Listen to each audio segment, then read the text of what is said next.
दोस्तों, हमारे नए नए वीडियो गीत देखने के लिए हमारे YouTube चैनल को सब्सक्राइब करें और न्यू अप टू डेट्स जानने के लिए बेल आइकन को क्लिक करें।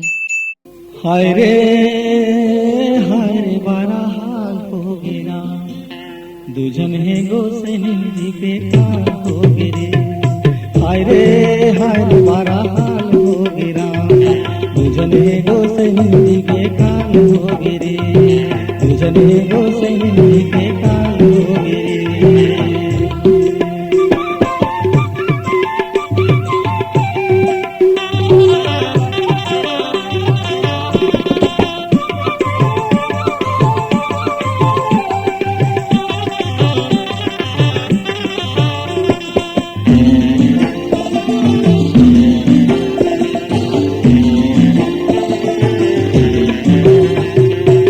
होगे दुखदाई होगे मोर 84। तुझन है गोसेन भैया कर मला के फांसी। दुख होगे दुखदाई होगे मोर 84। तुझन है गोसेन भैया कर मला के फांसी।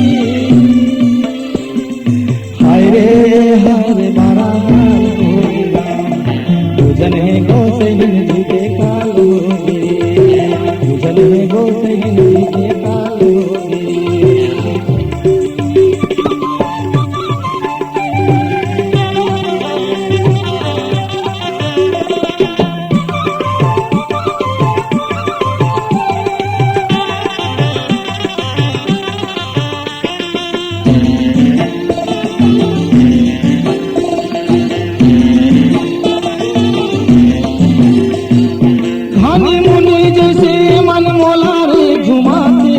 आरी पारी लालिया आखिला दिखाते, धानी मुनि जैसे मन मोला रे घुमाते।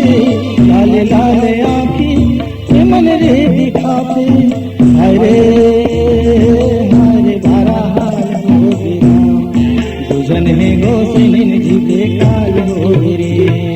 तुझन है गोसे निंदी के काल हो गे।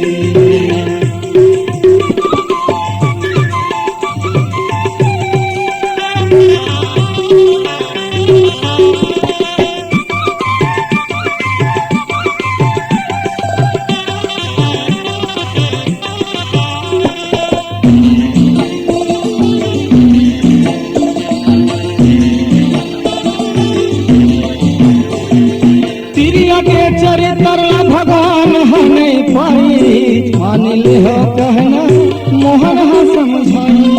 प्रिया के चरित्र भगवान हने पाई, मान ले हो कहना मोहन समझाई। हाय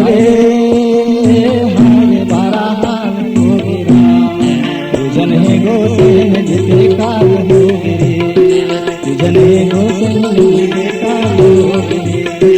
हाय बारा हाल हो गया, तुझन है गोसे निंदी के काल हो गे। तुझन है गोसे निंदी के काल हो गे। तुझन है गोसे निंदी के काल हो गे।